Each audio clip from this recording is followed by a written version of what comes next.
It's in our nature to protect the ones we love, to stand up to any danger, to be strong and courageous, to always be prepared, to keep our family safe, to be the first line of defense. We are born to protect.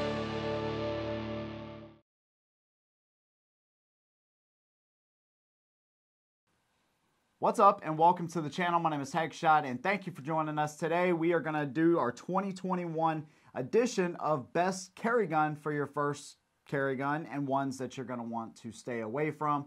We have been carrying since 2014 and we started the channel in 2014. We've gone through a wide variety of different holsters and guns and reported back to y'all since then. And today, hopefully, we can help you out with some of the different ones that we've added to the collection, some we've taken out of rotation maybe, and just tell you our opinion on the best carry guns for a variety of reasons and ones that we don't particularly care for in that carry gun role. The video you've seen before this one is from the USCCA. If you are a responsible gun owner in the United States, you want to check out the USCCA. I'm going to leave a link down below. But they provide self-defense training and all kinds of tools for you as a gun owner. Also self-defense liability insurance. That's something that you definitely want to check out, and they will help you in your journey. So they support us. You can support us by clicking that link and definitely check them out because they're an awesome company. We've been with them since 2015, and it is a great service that they provide to you on your end and on our end, and they've just been absolutely fantastic. So thank you to those guys, and of course our patrons, man. We really appreciate you. This has been the most consistent year we've ever had on Patreon. We didn't grow a ton, but we also stayed very consistent, and I'm very thankful for that. And check us out on Rumble as well. So we started a Rumble account. I have no plans on leaving YouTube. This community means so much to us, and I don't want to split it up in any kind of way, but we just want to have a backup. So I'll leave a link down to that as well. Just come over, subscribe. It's super easy. Create an account, all that good stuff. So thank you so much for what you do. And let's go ahead and get started here. So let's talk about bad carry guns, first of all. Now, this video kind of runs along with our best gun for your first gun video, which is definitely different than this carry gun. All right, so the distinction is obviously there's quite a few things that you want to think about when you're deciding this. And when I ask most people, what do you want in your first gun, it's always, you know, carry something I can eventually carry, something I can go to the range, and something I can use for home defense. And there's very few options that will give you all three of those in one. So if you have an amazing carry gun, what does that mean? You're going to be light on rounds. You're going to be doing a lot of reloading at the range. Maybe not as comfortable as to shoot. Maybe it doesn't have a rail on it, so you could put a light or something like that. So you're going to give and take with all of these, but there are some pretty good options here. So let's start at this end. Grab that Beretta right there, and we'll talk about that one first. Of course, all the guns have been safety checked, but let's talk about this first. How was this gun at the range? So this gun is great at the range because it's a full-size gun, so the recoil is basically nothing. The grip is amazing. You get a full set of sights. You get the rail on the bottom. You can even suppress it if you want to. It's a really good gun. Yeah. So this is going exactly, and I agree with all of that. So this is a gun right here. It's got a steel frame. It's got that weight to suck up the recoil. A lot of people think that they're going to buy their first gun for their wife or for themselves. They're going to get the smallest thing possible and something to fit their hands. I hear that a lot. And even with you in smaller hands, I have smaller hands. This gun in single action is absolutely incredible. And when you take it to the range, it looks like a big gun to a new gun owner. But man, this thing, it's hard to beat this gun at the range, and the recoil management and all of that kind of stuff. It's just incredible with it. But if you try to carry this gun, you're going to hate concealed carrying right from the get-go. This is a lot of weight. These actually have 17 rounds, which is awesome, depending on the state you live in, of course. That's awesome, but you're talking about a lot of weight inside the waistband, which is how we prefer to carry. This is just a lot. You would not, I don't even know that I could not print this gun. I know you could not carry this. I know you couldn't carry it and actually not print. You'd be printing all over the place. Yeah. So it's not feasible for an everyday carry. Now, if you live in a state with outside the waistband carry, this might be a good option for you. You're not really trying to conceal any kind of printing. You know, I mean, you can just wear it outside and everything's good. Obviously, it was the service gun of the Army for a long time. Again, outside the waistband. You don't, or a shoulder holster or a chest rig or something, you know. This gun is perfect for that. And home defense, definitely not a good carry gun. We'll start with another one here. Grab the Glock 19. You're going to hear about this gun a lot. These guns are awesome. I know you're not the huge fan of them. You don't like the sights. I don't necessarily like the sights. But when it comes to an awesome, just do-it-all type of gun, this one's really good. But I still don't think that most people would carry this gun and an extra mag day in and day out. And that's what we're trying to hopefully help you to do, is get you to the point where you are carrying every single day, day in and day out. So this again is going to lead to a size thing. Size and weight is huge in concealed carry. Now there will absolutely be somebody down below that says they carry a full-size Glock 19 with 3 extra mags and 2 backups every single day. I can't do anything for you, man. This is not the video for you. Maybe you do, but I just don't know many people that carry a gun like this day in and day out and will consistently do that. All right, so we'll cover one more and then we'll get to the actual carry guns we want to look at. The SIG Legion, one of Miss Headshot's favorite pistols on the planet. This is an awesome one, but again, you have a lot of weight. You have a steel frame. Even if it's a polymer frame like the Glock 19, it's just too much weight, I think, for most people, and that's just our opinion there on those guns. Great range in home defense guns, not great in the concealed carry realm. Now, if you are carrying, our opinion basically inside the waistband is awesome. Sometimes Mrs. Headshot carries purse carry, depending on what she's doing. So it's just one of those things. As far as holsters, we use Tolster Holster for Kydex style holsters. They have ones where they have tuckable options, they have non-tuckable options, like this one that we've carried for a very long time. But this is a small profile. So I hate guns, or I hate holsters where you have a small gun like this, but then you have a huge honking holster around it, which kind of takes away from the whole idea of having a small carry gun. These guys keep it very minimal. It's very safe inside the waistband, loaded up, and you have adjustable clips and stuff like that. We actually did try these urban carry holsters, and we're still actually trying them. This is totally different. You can actually see the size. I'll show you the one for the P365, but you can see the size right there. I mean, it's a lot, but I actually think it may have a place. Pretty happy with it actually so far in certain roles. It's not going to take the place of my Tolster holster, but it will maybe have some roles. We'll talk about that in a later video, but I actually like it from what I've seen from it so far. So now we've stepped down from our full-size guns. We're going to move to our compacts and subcompacts, if you will. The M&P subcompact, which is a 12-round gun. This is actually what I started with, and I don't remember the kind of holsters we had then. They weren't holsters. We were learning all this kind of stuff. No good gun belt, nothing like that. So, but this is a really nice in-between. So if you want something a little higher in capacity and you're willing to take on a little bit more weight, this might be a good option. So where I would give the Beretta and the Glock 19, Glock 17, CZ, full-size M&P, I'd give them like a 2 when it comes to concealed carry. This gun right here, I'd give it like a 4 or a 5. It's still pretty hefty. It's still pretty wide, and this is something that you definitely want to consider is the width of the gun. That's going to push your pants out. So most good carry guns, dedicated carry guns, are super thin.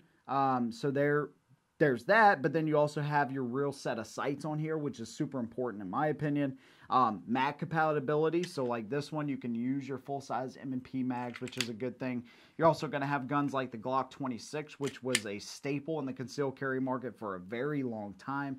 10+1 in the pipe there, and this is actually a really good carry gun. You just have to be a little bit more dedicated and take on that weight for something like a Glock 26 or something like that, or an M&P subcompact, if you will. So those are good ones. Now what everything is going to is higher capacity, like your 10-round Glock, which is 20, 21 ounces, something like that. Now you have guns like the P365, which is one of my absolute favorites, which is like 18 ounces unloaded and a 10-round capacity. Awesome set of sights on there. As far as like the carry guns that we're getting into now, what are you really looking for? What's important to you? Because I know my needs may not be your needs. So what are you actually looking at as far as these carry guns? For me, just because of the issue, my biggest issue is printing. That's my biggest issue that I come in contact with. So the biggest thing that I look at is because width. of your clothes, right? Right. Okay. Is width. Yeah. That's my biggest thing. Right. So what have you found on this table that has suited your needs the best, would you say? Where's it at? This one, maybe? Yeah. Okay. The LCP2 is the one that's been the best for me print-wise. And you can see how small this gun is. 6 rounds of 380, which I think 380 is like your minimum. It's super, super small. And it's not comfortable to shoot, but you're not worried about that necessarily if somebody's trying to attack you. Somebody is willing, to hurt you. That's not something you're going to be thinking about. But when you're at the range, you're going to notice you don't have great sights on this gun. You have a super light gun, though, and something where you have more form-fitting clothes that you could actually carry inside the waistband and it not be printing all over the place. This may be a really good option for you. And I know a lot of people that carry these as backups because it is so small, and if you need something in a pinch, that may be a good option for you. Now, the smaller you go, even in a 380, the harder it's going to be to shoot. Just keep that in mind. So you definitely want to practice with any gun you have, especially your carry guns. The Glock 42, which is what you carried before, this I thought was a pretty good one for you. Yeah. Why it would be my second pick if I had to choose it. What made you go from the 42 to the LCP2? The concealment of it. See, for me, the larger the gun I go, the more uncomfortable it becomes for me. So sitting down, bending over, just doing your daily things, the smaller the gun is for me, the more comfortable I am. And I'm willing to, let go of a few features and things that I look forward to in a gun to be more comfortable. Gotcha. Okay, well, that's very well said. I mean, because, when you look at it, remember how ambitious we were when we first started. You had an SR9C. Yeah. That's a huge gun. That's like the size of a Glock 19. Yeah. So you think about it, and you hold a gun in a gun shop, and you're like, man, this isn't a lot. This is like easy. I could do this. And then you start wearing it day out, day out, and you're bending over, and you're doing various things, and you start to realize it takes a little bit more than what you may think. It doesn't mean you can't do it, not at all. It just means sometimes you have to give and take and do those kind of sacrifices. We definitely need to do an up-close of this right here because the Glock 42 is a small gun. The LCP is super duper small. Now, 380, 9mm, 45, 40, all these kind of things, we prefer 380, 9mm. I do like 45 too, but typically I keep it to 9mm. You do have some good options there as well. The DB9 Gen 4, which I think is fantastic, is about the size, a little bit smaller than the Glock 42. Now, this again is not a comfortable gun to shoot, but this gives you a real set of sights, which I think is, like I said, super important. It's pretty easy to work the gun. It's not going to be the easiest gun to work, all right? You have a very small footprint here to try to work with, so you're going to give and take as this thing kind of goes along. But guns like this, the DB9, this one's actually been very reliable for us, and it's on the budget side, so that's a good thing too. The LCP is a budget-friendly gun, so these are really good guns. We actually had the Shield, and this is like one of our very first guns we ever got. What we've noticed in the past 7 years now is you have a gun that's 7 rounds, right? And heavier than the, let's take the Hellcat. All right, the Hellcat is like 19 ounces unloaded. The original Shields are like 21. The Hellcat gives you 11 plus 1. This gives you 7 plus 1. All right, so you have a gun now that's smaller and lighter and more round capacity. This is the new wave of concealed carry. Higher capacity, smaller guns, but still gives you all those features. The sights, the slide stop, the nice trigger, the magazine release that's usable.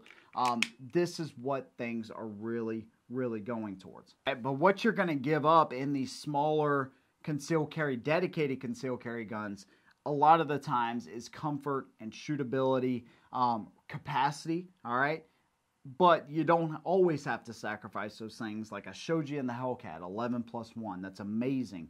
10+1 in the P365, which is probably my favorite concealed carry gun right now in 2021 so far, the P365 XL. So red dot and optics are becoming super popular on carry guns and pretty much all pistols. And where this is really great, low light situation, if you have bad eyesight, this is really not a bad option. It's grown on me quite a bit in the past year, especially because of how many different options you can get with that red dot. So that's a really good thing. And this one's 12+1 in the pipe, a little bit bigger than the Hellcat. And then also one thing that we added this year that I've always wanted to try is the 938 SIG here. All right, this is the Mullen Labe edition. It's single action, all right, so you do have a safety to contend with. A lot of new shooters are concerned with safeties. Keep in mind that all manufacturers put internal safeties into the gun so you can carry them with a loaded chamber. As long as you keep your finger off the trigger until you're ready to fire and practice gun safety, you won't have to really worry about those things. You know, these manufacturers have pretty much got it dialed in. As long as you're being safe, you can rest assured that carrying a loaded gun is not only could be a lifesaver, but it's something that you want to practice and practice safely, of course. But having to worry about a safety in a time of distress, I don't want to do it, really. I carried this gun for a while we were getting ready for the review, and it's an amazingly light carry gun. It shoots really good. It's got some nice features. If that's something you want to go with, you just want to make sure, again, that you practice sweeping that safety off every single time. But it's something that can, for sure, be done. So we've kind of covered everything a little bit at a glance here. The Walther PPS, I tend to leave this gun out. I'm not sure why I do this, but I wanted to bring it out because we actually shot this a few months back, and I think both of us were like, wow. We forgot how good this gun is. The Walther PPS M2, if you're on a budget and you want probably the best budget concealed carry gun, I'd put anything up against the PPS M2. It's an amazing shooter. It's got a little bit bigger size and a little bit more weight. You get 6 rounds in the mag, so you're gonna suffer on the mag capacity a little bit, but when it comes to a shooter, this one right here, the Walther PPS M2, is absolutely an incredible carry gun. Front and rear slide serrations, great set of sights, traditional magazine release, and stippling on the grip. That's just awesome. German made. I absolutely love the Walther PPS M2. It's a great gun. So let's grade these. So if we're talking about the P365, all right, what do you think? 8, 9. Yeah, definitely. Like a 9. You get more capacity. Stippling, you get awesome sights. That's one of the best in my opinion, if not the best. If we talk about maybe the smaller guns like the LCP2, what would you give that in the DB9? 6, 7, like a 6. So concealability though, you probably give this what? Like a 9. If we're talking about it being a shooter, right, at the range, like a 6, 5. Yeah. It's pretty light. It does hurt to shoot. Yeah. But again, if it needs to save your life, if this is what you need to carry, that you're going to carry every single day, then carry it. Practice with it. And I carry it every day. And she does. And she does. And I'm very proud of that. The Glock 42, to me, I think this is a better option just because it's a little bit bigger. Right. What would you give this one, grade-wise? 7, 8. As far as concealability, yeah, for sure. Yeah. For sure. It's in 380, all right? So that's something you're going to want to consider. The Hellcat here, I would actually give this one like an 8. It's really high up there. It's got great capacity, great set of sights, and it has an optic plate there. Springfield Armory makes a fantastic pistol. I haven't done a lot of other pistols in the past, but this one, I definitely like it more than the XDS series for sure because of that capacity. Hellcat is a hard one to beat. It's a little bit snappier than the P365, which is one of the few drawbacks I found with it, but it's still a fantastic gun. The P938 here, I would actually give this one like a 6, and I just say that just because of the controls. I don't like having safeties on my carry gun. It's just one of those things right there. And then, of course, as we go up the line, the M&P Shield, which is considered, this and the original PPS are considered like the fathers of concealed carry pistols, if you will. Really, the Glock 26 had that role for a long time, and then some of these others started to join along. But super thin, 7-round capacity, great sights. This gun, I don't know that we'll ever get rid of it because it's one of our first, and it's an amazing, reliable piece of hardware here. And this thing has been fantastic. I'd still give it like a 7 on the scale because of how good this gun is. Yeah. You know, when it comes to trust, do you trust this thing to fire every time? I know I do. It does have a manual safety. It's super small. It's out of the way. I just keep it off because you can actually do that with this gun. It's still pretty thin, too. It is. It's super thin. I think it's right at an inch, maybe a little bit less, too. You're going to suffer a little bit in the capacity. If I were to go with one of these now, I'd go with the M2.0 version because it gives you better features for not a lot more money, if any more money. So the M2.0 is the way to go in that lineup. But the original Shield is still an awesome gun. I just wish they would update that. I wish they would give more capacity. It doesn't even have to be a Shield, just something to be competitive with these other guys. And I wish Walther would do the same too, because these two, if we're talking 2015, 2016, these two right here are hard to beat for me. But I still give the PPS M2, I'd give it like a, God, Leah. That's a beautiful gun. It is, man. It is. I just wish the capacity was more. And this is where I start to struggle with this because I have a P365 with 10 rounds. I have a PPS with 6, you know, and the PPS is a bigger gun. If Walther were to update this, man, they have a true winner. They still have a winner. I struggle with that because the PPS is just light on the capacity compared to these others that are coming out now, okay? But I love that gun. I'd still give it like a 7 if it were me. So you have to weigh the pros and cons. There's pros and cons to everything here. There's not one do-it-all type of gun. A lot of these manufacturers are starting to get that capacity up and keeping the size down, which is a great thing. But there's a lot to choose from. So hopefully this video helped you out in some kind of way. If it did, make sure you like, subscribe, and all of that good stuff. Thank you guys for watching. We'll see you in the next one. And as always, hold them down.